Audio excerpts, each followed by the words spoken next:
No. Once again, I'm going to distinguish between a standard Chapter 11 and a subchapter 5 Chapter 11.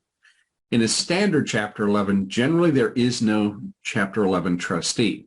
Now, the Office of the United States Trustee will serve as a watchdog to make sure that things are proceeding smoothly, and so that person will, or that office will monitor the debtor's finances, and one way that that's done is the debtor has to submit what are called monthly operating reports that give a financial CAT scan for that particular month of the debtor's financial operations.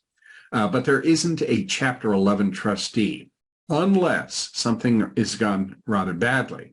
If there's been gross mismanagement of the business, if it looks like there's criminal activity, whatever, a judge can appoint a Chapter 11 trustee, and that takes a lot of the independence away from the debtor.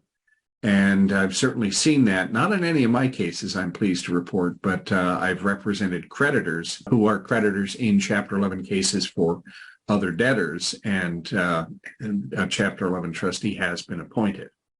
And then if things really go badly, the trustee can be appointed as the Chapter 11 trustee in possession. Now, what's going on there?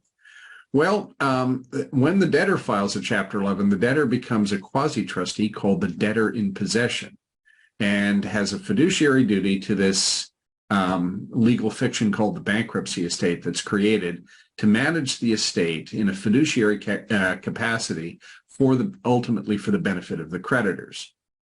If a Chapter 11 trustee is appointed, that person in essence is serving to make sure things are running smoothly. But if the trustee is called the trustee in possession, it means that trustee takes the entire business and runs it as if that trustee is the debtor. Sometimes because of the mess, that trustee may just seek to have the case converted to Chapter 7. Now, in a subchapter 5 Chapter 11 case, there is always a subchapter 5 trustee.